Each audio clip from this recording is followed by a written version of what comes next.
Assalamualaikum warahmatullahi wabarakatuh. Bismillahirrahmanirrahim. Alhamdulillah rabbil alamin. Wassalatu wassalamu ala asrafil anbiya'i wal mursalin.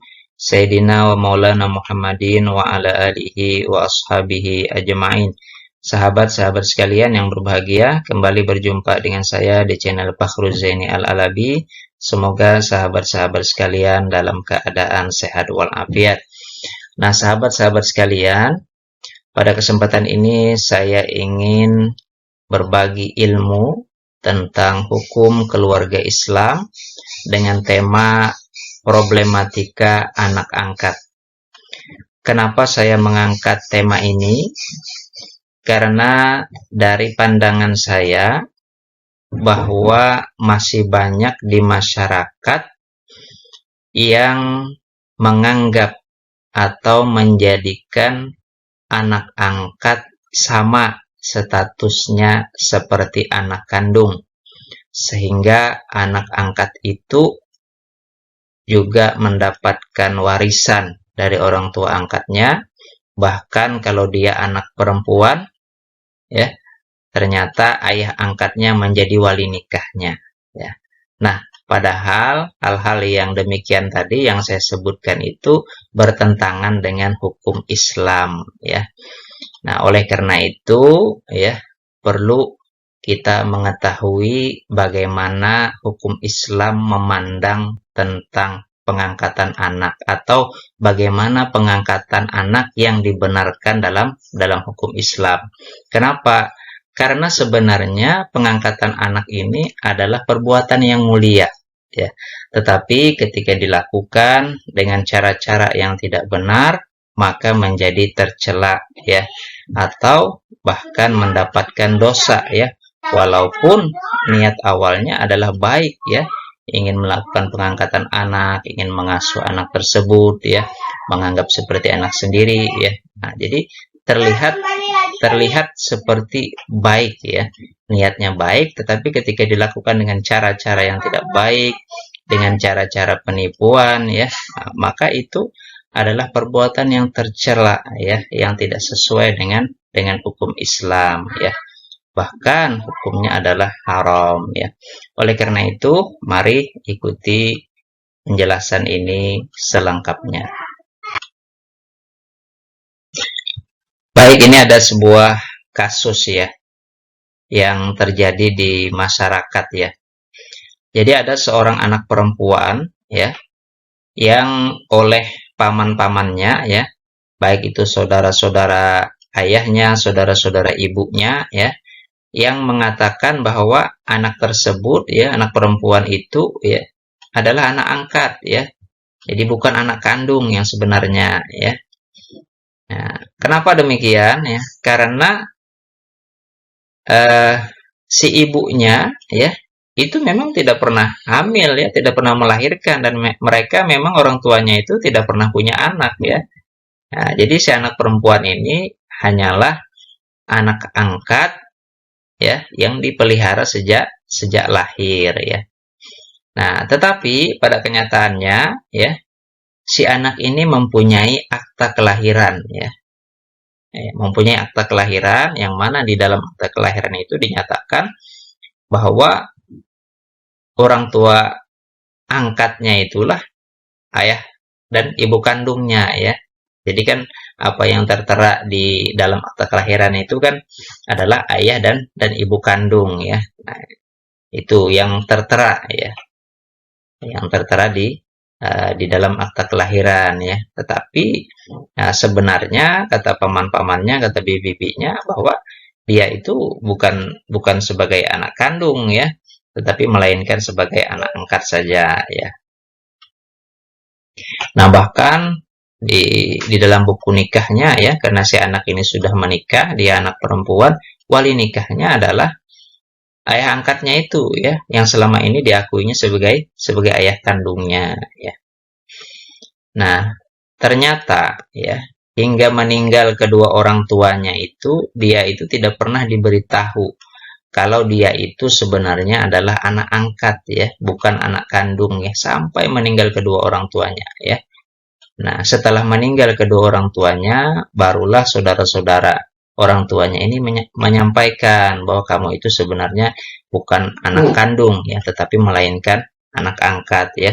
Tentu saja ya dia merasa keberatan ya karena baru saja diberitahukan ya setelah meninggal kedua orang tuanya ya. Nah, akhirnya apa ya? Akhirnya saudara-saudara ayahnya, saudara-saudara ibunya ya menggugat si anak ini ke pengadilan ya. Kenapa ya? Karena semua harta ayahnya, semua harta ibunya itu dikuasai oleh si anak ini ya. Karena kalau posisi anak ini yang sebenarnya adalah anak angkat ya, maka dia sebenarnya tidak berhak untuk mendapatkan warisan ya. Tetapi kalau posisinya dia sebagai anak kandung ya, maka dia bisa saja menghalangi saudara-saudara ayahnya, saudara-saudara ibunya dari memperoleh harta warisan ya. Nah, inilah akibat ya dari menganggap anak angkat sebagai anak kandung ya yang akan bermasalah ya di kemudian hari ya. Mari kita lanjutkan. Nah, maka setelah ya kita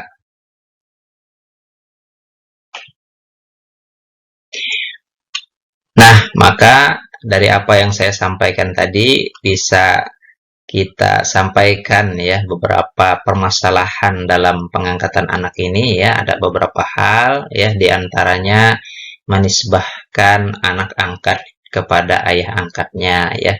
Jadi kebiasaan di masyarakat itu dalam pengangkatan anak ini ada yang membinkan anak angkat itu kepada ayah angkatnya ya. Padahal tidak boleh ya. Harusnya ya anak angkat ya binnya kepada ayah kandungnya sendiri, ayah kandung si anak ini sendiri, tidak boleh dibinkan kepada bin ayah angkatnya, yaitu tidak boleh ya. Nah, itu yang terjadi di masyarakat ya, yang kemudian juga menyamakan dengan anak kandung ya. Padahal anak angkat dengan anak kandung ya tidak sama statusnya ya. Jadi tidak boleh disamakan ya. Nah, sehingga akhirnya karena disamakan dengan anak kandung tidak memperdulikan lagi batas-batas mahram ya. Batas-batas keharaman ya. Nah, kenapa? Mahram ini artinya adalah haram nikah ya. Haram nikah misalnya anak kandung ya dengan orang tua kandung itu haram menikah ya. Tetapi kan kalau dengan anak angkat dengan ayah angkat kan tidak haram. Nah, tetapi tadi anak angkat dianggap seperti anak kandung ya, sehingga dia akhirnya membuka aurat dan lain sebagainya karena merasa dia haram nikah padahal dia tidak mahram. Nah, ini akan merusak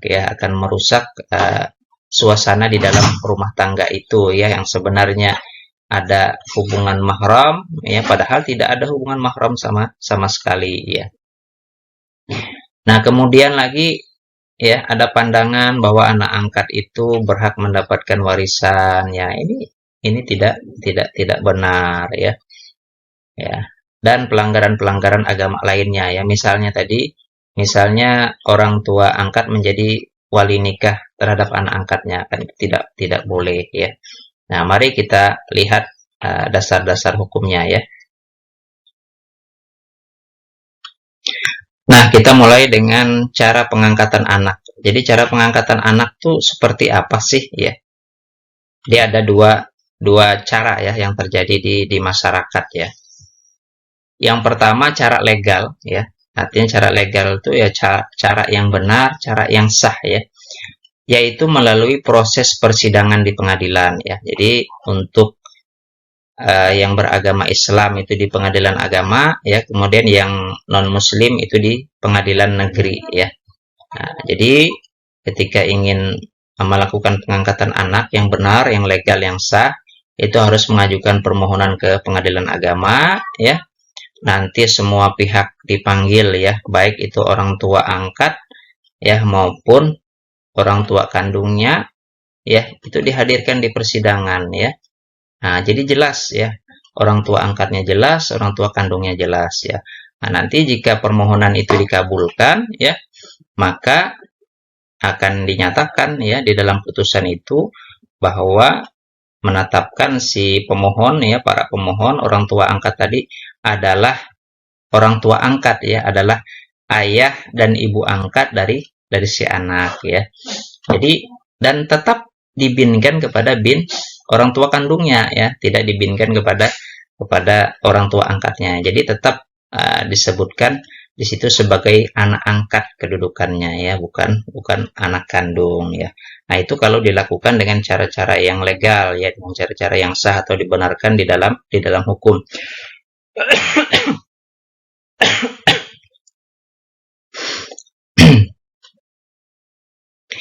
Nah, kemudian cara yang kedua ya.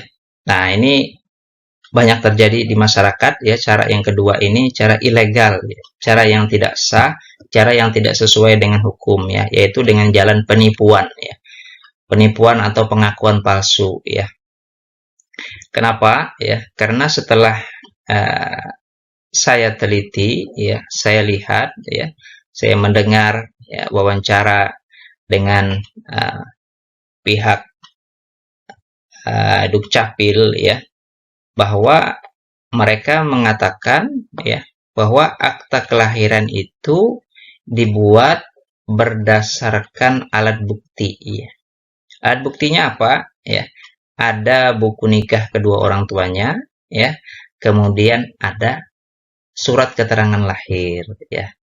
Ya, jadi kalau ada surat keterangan lahir, ada buku nikah kedua orang tuanya ya, di surat keterangan lahir ada nama kedua orang tuanya itu, maka dibuatkanlah akta kelahiran dengan nama-nama tersebut tadi ya. Jadi ya, permasalahan ini muncul karena adanya penipuan ya pada saat membuat ya surat keterangan lahir ya. Nah, pada saat membuat surat keterangan lahir inilah ya, di situ disebutkan ketika anak lahir itu binnya ya, orang tuanya ya diberikan nama orang tua angkatnya, bukan nama orang tua kandungnya ya. Kenapa ya? Mungkin karena mereka ingin langsung saja menerbitkan kutipan akta kelahiran ya, tidak mau mengurus ya, tidak mau mengurus secara legal, secara benar ke pengadilan ya. Nah, itulah yang banyak terjadi ya. Jadi ada proses penipuan di situ ya, atau pengakuan palsu ya. Nah, ini penipuan ini dilakukan oleh orang tua sebenarnya, oleh orang tua angkatnya yang menipu ya. Pengakuan palsu ya dari orang tua angkatnya ya, menganggap itu adalah anak kandung ya, yang tertulis di surat keterangan lahir ya. Dengan adanya surat keterangan lahir inilah yang menjadi dasar ya bagi Dukcapil untuk membuat akta kelahiran ya. Jadi disitulah awalnya ya permasalahan ini terjadi ya.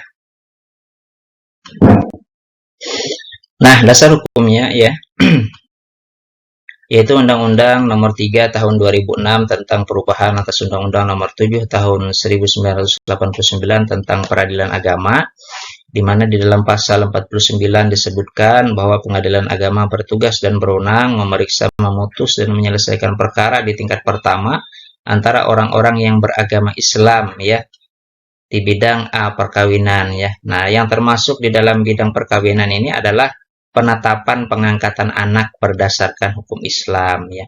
Nah, jadi pengangkatan anak itu harus berdasarkan hukum Islam ya, untuk orang Islam ya. Jadi jangan sampai dilakukan dengan cara-cara penipuan atau pemalsuan ya, pemalsuan identitas ya. Nah, lalu apa sebenarnya definisi anak angkat ya? Nah, definisi anak angkat menurut kompilasi hukum Islam ya, disebutkan dalam pasal 171 huruf H ya. Anak angkat adalah anak yang dalam pemeliharaan untuk hidupnya sehari-hari, biaya pendidikan dan sebagainya beralih tanggung jawabnya dari orang tua asal kepada orang tua angkatnya berdasarkan putusan pengadilan ya. Nah, jadi yang beralih itu hanyalah pemeliharaannya saja ya. Pemeliharaannya, kemudian biaya pendidikan dan sebagainya ya, tanggung jawab ya, itu beralih ya, dari orang tua asal kepada orang tua angkatnya ya. Jadi bukan nisbah, bukan nasabnya beralih ya, tidak boleh kalau nasab beralih ya. Jadi binnya tetap bin orang tua kandungnya ya. Binnya tidak boleh beralih ya. Nah, jadi apa namanya? Yang terjadi peralihan itu hanya sekedar pemeliharaannya ya, dan biaya-biaya pendidikan dan biaya-biaya hidup ya. Nah, itu berdasarkan dengan putusan pengadilan ya. Nah, kemudian kita masuk ke dalam Undang-Undang Nomor 23 Tahun 2002 tentang perlindungan anak ya. Jadi ini Undang-Undang Perlindungan Anak ya. Di dalam pasal 1 ayat 9 ya, itu disebutkan anak angkat adalah anak yang haknya dialihkan ya. Jadi haknya saja ya yang dialihkan dari lingkungan kekuasaan keluarga orang tua, wali yang sah atau orang lain yang bertanggung jawab atas perawatan, pendidikan dan membesarkan anak tersebut ke dalam lingkungan keluarga orang tua angkatnya ya, berdasarkan putusan atau penetapan pengadilan ya. Nah, jadi yang beralih itu ya tanggung jawab ya, tanggung jawab atas perawatan, pendidikan dan membesarkan anak angkat tersebut ya, beralih dari orang tua asal kepada orang tua angkatnya berdasarkan putusan atau penetapan pengadilan ya. Nah, jadi cara-cara yang sah, cara-cara yang legal ya mengangkat anak ya harus berdasarkan putusan atau penetapan pengadilan ya. Bukan ujuk-ujuk langsung ada akta kelahirannya ya, tidak boleh seperti itu ya. Nah, kemudian di dalam pasal 39 ayat 2 misalnya disebutkan pengangkatan anak tidak memutuskan hubungan darah ya. Nah, tidak memutuskan hubungan darah antara anak yang diangkat dan orang tua kandungnya. Jadi tidak putus hubungan darah ya. Hubungan nasabnya itu tidak putus ya.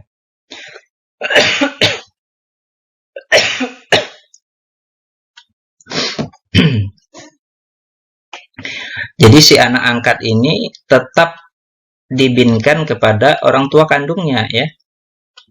Tidak boleh dibinkan kepada orang tua angkatnya ya. Jadi tetap binnya ya, nasabnya itu kepada orang tua kandungnya ya. Karena apa? Karena tadi yang beralih cuma tanggung jawab perawatan, pendidikan dan membesarkan anak tersebut saja ya. Masalah nasab itu tidak putus ya, tidak putus antara anak dengan orang tua kandungnya ya. Kemudian lagi kita lihat misalnya di dalam pasal 40 ayat 1 sampai 2 ya, disebutkan bahwa orang tua angkat wajib memberitahukan. Nah, wajib memberitahukan ya kepada anak angkatnya mengenai asal usulnya ya dan orang tua kandungnya.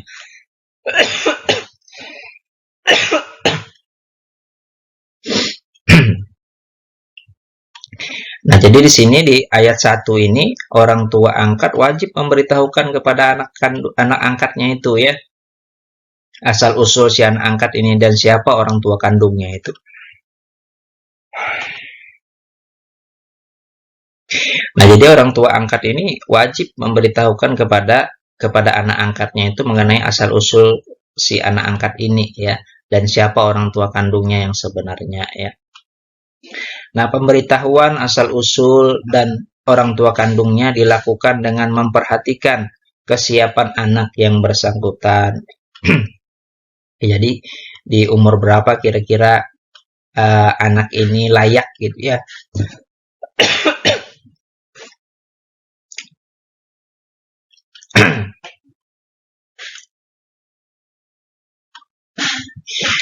Jadi kira-kira di usia berapa ya, di umur berapa anak ini kira-kira layak untuk mengetahui asal usulnya gitu ya. Nah, jangan sampai juga terlambat ya. Jangan sampai juga terlambat ya seperti yang saya ceritakan di awal tadi ya. Ternyata sampai anak tersebut menikah ya, kemudian orang tuanya meninggal dunia, belum pernah disampaikan bahwa dirinya itu adalah anak angkat ya. Nah, ini kan sesuatu yang terlambat disampaikan ya, sesuatu yang terlambat ya. Sehingga akan berakibat kepada permasalahan hukum keluarga jadinya ya. Nah, di situ ya. Nah, ini awalnya tadi ya karena kesalahan orang tua sendiri sebenarnya ya, orang tua angkatnya yang salah sebenarnya ya.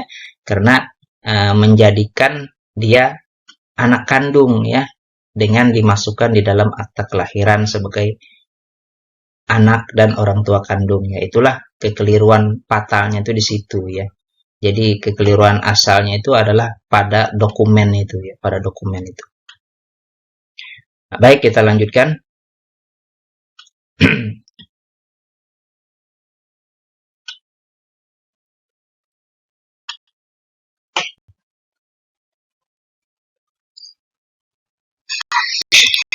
Nah, mengadopsi atau mengangkat anak adalah tradisi yang sudah ada sejak zaman jahiliyah dan dibenarkan di awal kedatangan Islam.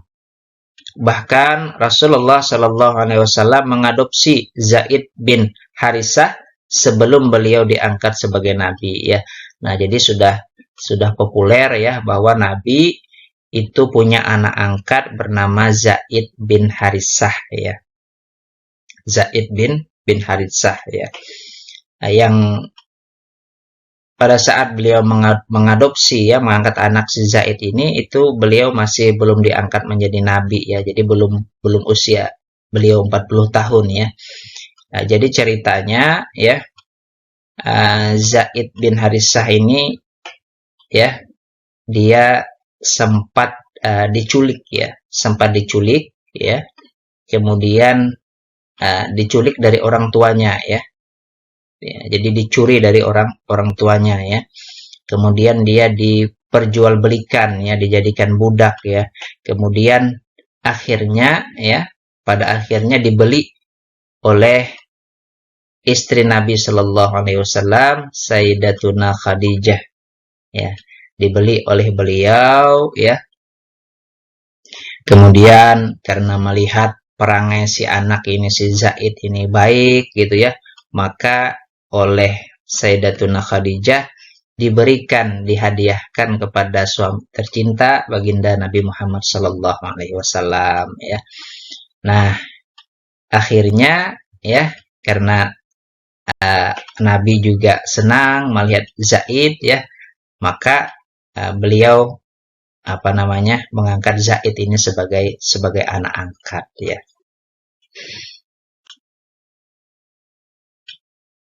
Nah, lalu bagaimana hukum anak angkat dalam Islam ya? Dan kemudian juga apa perbedaannya ya? Hukum anak angkat dalam Islam itu dengan tradisi jahiliyah dalam pengangkatan anak ya. Itu apa perbedaannya ya? Nanti kita akan lihat ya.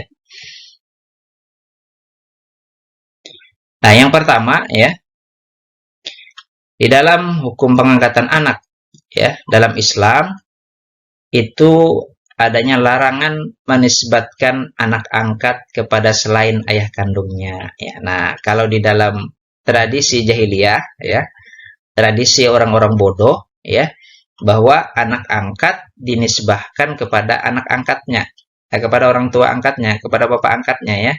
Jadi tradisi jahiliyah ya, anak angkat dibinkan kepada ayah angkatnya. Itu tradisi jahiliyah, tradisi orang-orang bodoh ya. Nah, Islam datang maka melarang itu ya. Jadi anak angkat tidak boleh dibinkan kepada ayah angkatnya, tapi tetap harus dibinkan kepada ayah kandungnya ya. Apa dalilnya ya? Nah, a'udzubillahi minasyaitonirrajim. Bismillahirrahmanirrahim. Wa ma ja'ala ad'iyaakum abna'akum dzalikum qaulukum bi afwahikum wallahu yaqulul haqqa wa huwa yahdis sabil. Dan dia tidak menjadikan anak angkatmu sebagai anak kandungmu sendiri. Yang demikian itu hanyalah perkataan di mulutmu saja. Allah mengatakan yang sebenarnya dan dia menunjukkan jalan yang benar. Quran surah Al-Ahzab ayat 4 ya. Jadi dari ayat di atas jelas sekali ya. Allah tidak menjadikan anak angkat sebagai anak kandung sendiri ya. Nah, jadi hukumnya jelas ya. Jadi tidak boleh menjadikan anak angkat seperti anak kandung ya. Itu hukumnya sudah jelas ya. Kemudian kita lihat tafsirnya ya. Nah, ini tafsir Ibnu Katsir ya. Nah, kata beliau ya, sesungguhnya ayat ini turun untuk menjelaskan keadaan Zaid bin Haritsah radhiyallahu an, bekas budak Rasulullah shallallahu alaihi wasallam. Sebelum diangkat sebagai nabi, Rasulullah shallallahu alaihi wasallam mengangkatnya sebagai anak sampai-sampai dia dipanggil Zaid bin Muhammad. Yaitu Zaid putranya Muhammad ya. Maka Allah berkehendak untuk menghapuskan penisbatan kepada selain ayah kandungnya ya. Nah, ini ternyata asbabun nuzulnya ya, sebab turunnya ayat tersebut ya, karena Rasulullah mengangkat Zaid sebagai anak angkat ya. Kemudian dipanggillah Zaid ini dengan Zaid bin Muhammad ya. Ya, jadi Nabi Muhammad itu kan ayah angkatnya ya. Jadi Zaid bin ayah angkat ya. Padahal tidak boleh ya. Harusnya bin ayah kandungnya siapa? Yaitu Zaid bin Haritsah ya. Penetapan anak oleh kalian hanyalah dalam sebutan belaka. Tidak menjadikan anak yang bersangkutan sebagai anak kandung. Karena dia diciptakan dari sulbi orang lain ya. Iya, ini kan sulbinya ayah kandungnya ya, bukan sulbinya ayah angkatnya ya. Dan tidak mungkin bagi anak yang bersangkutan mempunyai dua orang ayah. Tidak mungkin si anak itu mempunyai dua orang ayah ya. Ya, ayah kandungnya kan cuma satu ya. Ya, yang satunya adalah ayah angkat. Jadi itu harus jelas ya. Ya. Baik, kita lanjutkan.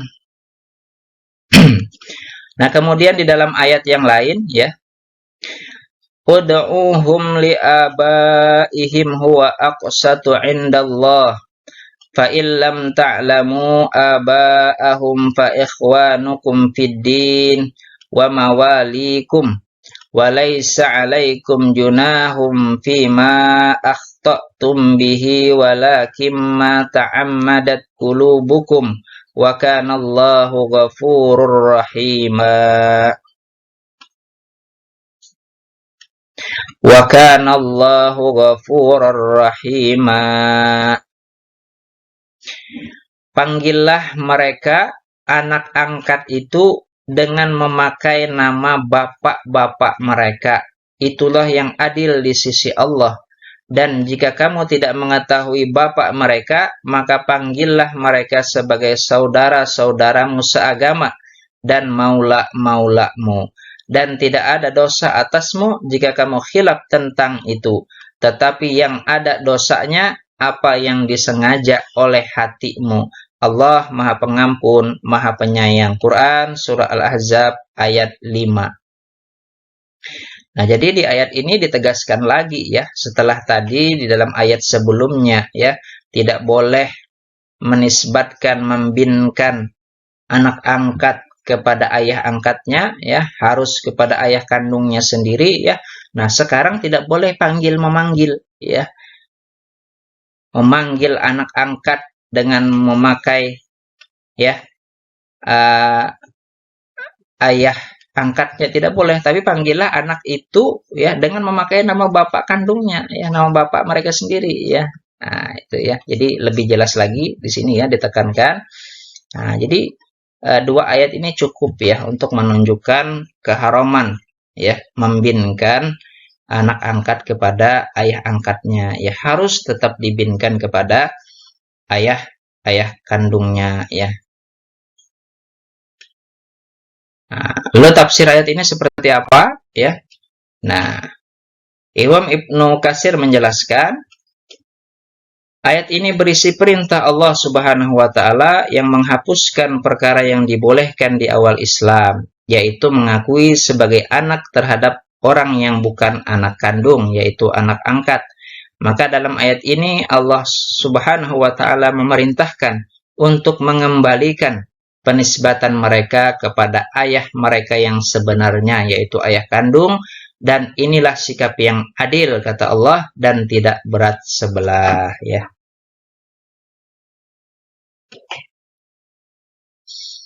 Nah, yang kedua ya, perbedaan anak angkat di zaman jahiliyah ya dengan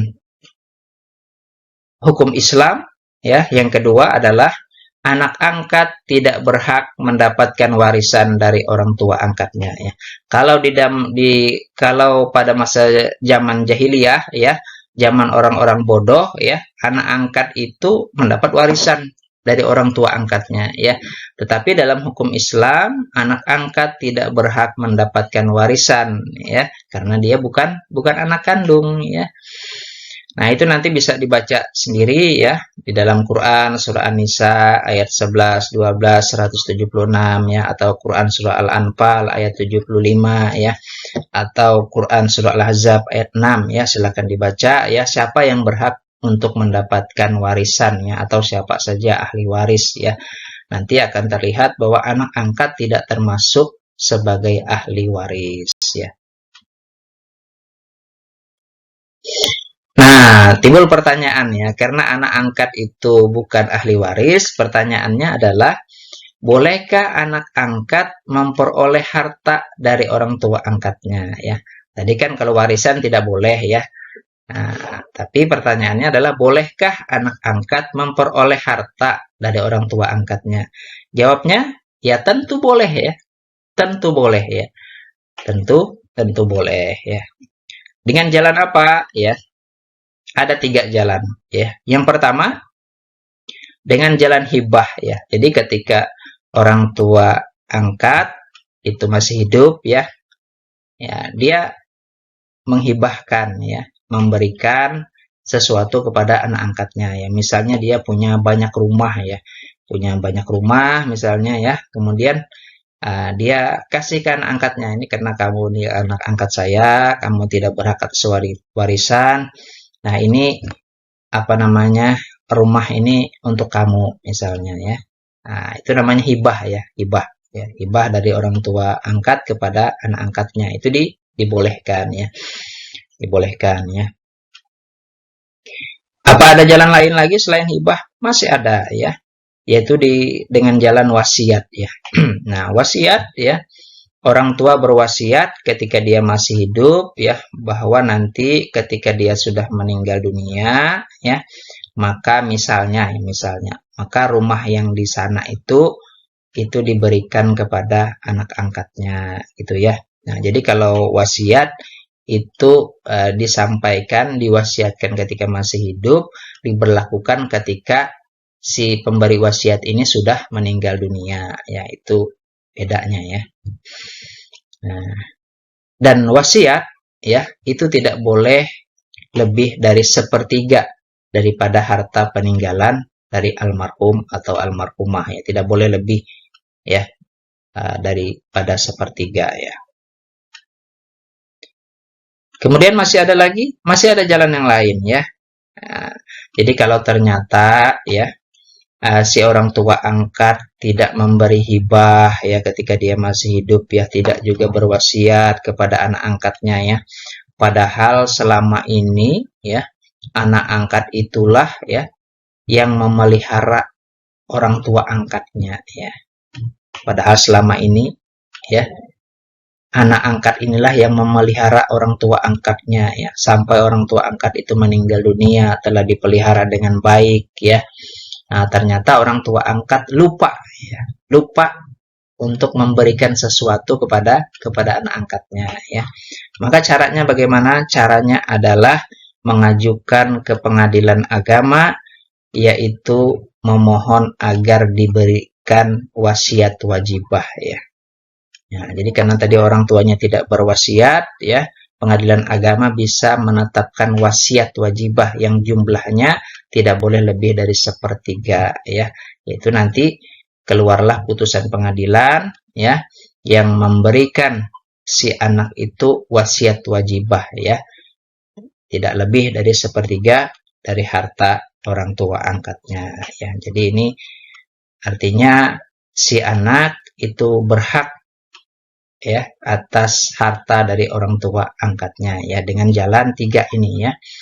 Baik itu jalan hibah ya, inisiatif dari orang tua angkat, atau wasiat dari inisiatif dari orang tua angkat juga, atau kalau beliau lupa ya untuk memberikan ya, maka bisa diajukan wasiat wajibah ke pengadilan agama ya.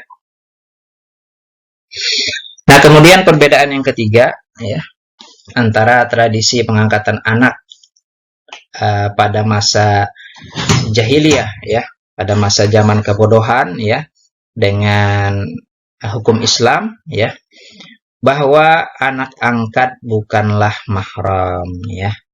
Nah, jadi anak angkat bukanlah mahram, artinya anak angkat itu ya halal dinikahi. Nah, halal dinikahi ya. Nah, oleh karena halal dinikahi, maka seharusnya ya bersikaplah ya bersifatlah seperti orang yang bukan mahram ya. Artinya menutup aurat ya. Apalagi misalnya anak angkat ini adalah perempuan misalnya ya. Nah, kemudian bercampur baur di situ ya, di dalam rumah itu dengan ayah angkatnya ya. Nah, padahal kan bukan mahram ya. Nah, ternyata dia membuka aurat dan lain sebagainya ya. Nah, ini berbahaya ya, ini bisa merusak keadaan rumah tangga ya. Nah, oleh karena itulah ya pernah terjadi ya, yaitu Sahlah binti Suhail ya, istri Abu Huzaifah radhiyallahu an, bertanya ya, wahai Rasulullah ya, kami terbiasa memanggil Salim sebagai anak sendiri ya. Jadi Salim ini anak angkatnya dari Abu Huzaifah dengan Sahlah binti Suhail ya. Ini suami istri ya, mereka punya anak angkat bernama Salim ya, yang sudah terbiasa ya berada di dalam rumah dan dianggap seperti anak sendiri ya. Nah, sedangkan Allah, kata Sahlah ya, telah menurunkan wahyu yang menjelaskan hukumnya ya, bahwa anak angkat ya anak angkat ya, tidak mahram ya. Nah, sesungguhnya kata si Sahlah, dia terbiasa masuk menemuiku ya, si Salim ini, si anak angkat ini terbiasa masuk menemui ibu angkatnya yang masuk ke kamar dan lain sebagainya ya, si anak laki-laki ini ya. Dan sesungguhnya saya mempunyai perasaan bahwa Abu Huzaifah merasa tidak enak, merasa cemburu mungkin ya, dengan kebiasaan si Salim itu menemui saya gitu kan, menemui ibu angkatnya ya. Maka kata Nabi Shallallahu Alaihi Wasallam, susuilah dia maka engkau menjadi mahramnya ya, artinya menjadi ibu susuan ya. Jadi kalau ada hubungan susuan maka itu menjadi mahram ya, seperti mahramnya nasab ya. Nah, ini hadis riwayat Muslim, Tirmizi dan Nasa'i ya. Jadi kata Nabi, susuilah dia supaya menjadi mahram ya, menjadi haram nikah ya, karena sesusuan, menjadi anak susu jadinya. Jadi anak susu tidak boleh menikah dengan ibu susuannya ya, seperti itu ya, haram hukumnya ya. Nah, cuma di sini ya saya belum meneliti berapa usia si Salim ya, karena yang saya ketahui ya, yang populer ya menurut pendapat mayoritas ulama ya, susuan yang menjadikan haram ya, yang menjadikan susuan yang mengharamkan nikah ya, yang menjadikan mahram karena akibat susuan itu adalah hanya anak yang berada di bawah umur 2 tahun ya, di bawah umur 2 tahun ya. Kemudian lagi dia menyusu ya dengan ibu susunya ini minimal 5 kali susuan yang mengenyangkan ya. Jadi 5 kali susuan yang mengenyangkan, dan bukti kenyangnya itu bukan dilepas oleh ibu susunya ya, susuannya itu, tapi dia melepaskan sendiri karena kekenyangan ya. Misalnya dia 1 kali menyusu ya, kenyang, lepas, 1 kali menyusu lepas, sampai 5 kali susuan yang mengenyangkan ya, atau mungkin istilahnya satu kali susuan yang mengenyangkan itu biasanya sampai terlepas itu sampai tidur mungkin si anak itu ya. Nah, itu ya. Jadi anaknya itu syaratnya adalah di bawah umur 2 tahun ya. Kemudian minimal susuannya itu 5 kali susuan ya yang mengenyangkan ya. Nah, syaratnya mengenyangkan itu si anak melepaskan sendiri susuannya karena kekenyangan. Ya, nah, itu ya syaratnya ya. Baik, kita lanjutkan. Bolehkan bagi bapak angkat untuk menikahi bekas istri anak angkatnya ya. Nah, di zaman jahiliyah ini tidak boleh ya. Tidak boleh ya. Nah, di dalam Islam itu boleh ya karena anak angkat bukan anak kandung ya. Bukan bekas istri anak kandung ya, tetapi ini bekas istri anak angkat ya, boleh saja ya. Boleh saja menikah ya, boleh saja menikah ya. Kita lihat dalilnya. Nah, ini dalilnya ya. Baik, saya bacakan artinya saja ya. Dan ingatlah ketika engkau Muhammad berkata kepada orang yang telah diberi nikmat oleh Allah dan engkau juga telah memberi nikmat kepadanya. Nah, ini maksudnya kepada anak angkatnya ya, yaitu Zaid bin Haritsah ya. Pertahankanlah terus istrimu dan bertakwalah kepada Allah ya. Nah, jadi Nabi menasihati ya, menasihati Zaid ya, menasihati Zaid bin Haritsah untuk mempertahankan istrinya ya, jangan sampai menceraikan istrinya ya. Ini Rasulullah menasihati Zaid bin Haritsah ya. Jadi ketika sampai waktunya ya, si Zaid ini sudah dewasa ya, maka kewajiban orang tua untuk menikahkan anaknya ya. Maka Rasulullah Shallallahu Alaihi Wasallam berinisiatif untuk menikahkan si anak angkat beliau yaitu Zaid bin Haritsah ya dengan perempuan ya. Maka dipilihkanlah seorang perempuan oleh Nabi ya untuk dinikahkan dengan si Zaid ya.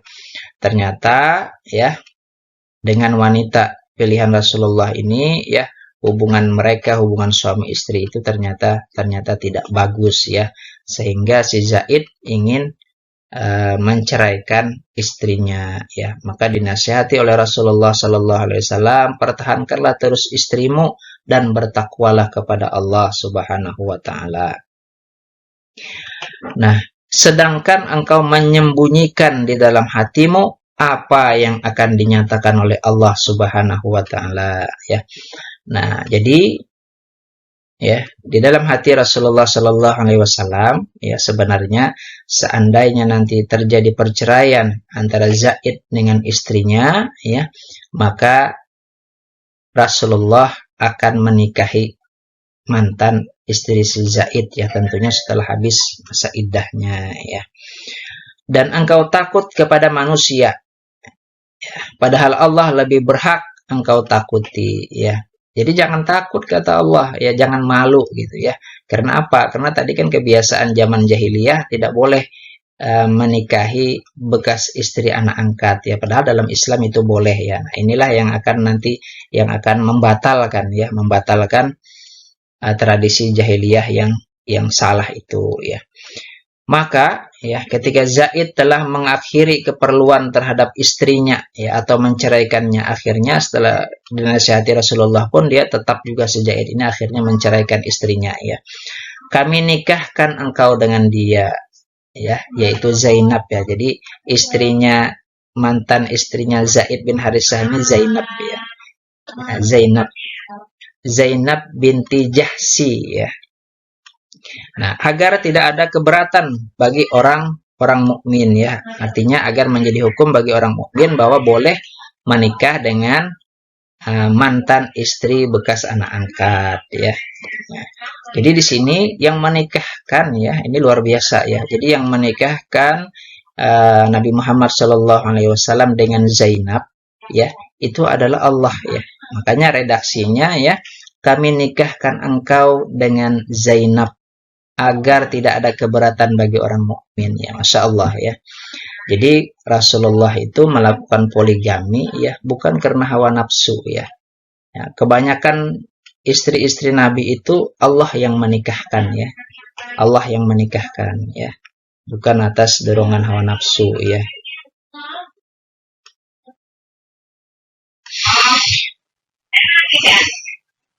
Nah, agar tidak ada keberatan bagi orang mukmin untuk menikahi istri-istri anak angkat mereka apabila anak-anak angkat itu telah menyelesaikan keperluannya terhadap istrinya, artinya sudah habis masa iddahnya ya, kemudian boleh dinikahi oleh orang lain ya. Dan ketetapan Allah itu pasti terjadi ya. Jadi ketetapan Allah ini pasti terjadi ya. Jadi Allah menetapkan ingin menikahkan Nabi Shallallahu Alaihi Wasallam dengan Zainab ya, mantan istrinya Zaid bin Haritsah ya, itu ketetapan Allah pasti akan terjadi ya. Kenapa? Karena Allah yang berkehendak menikahkan Nabi ya.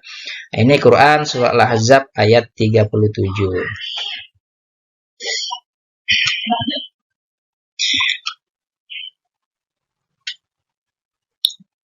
Nah, sahabat-sahabat sekalian, nah akhirnya kita sampai pada kesimpulan ya.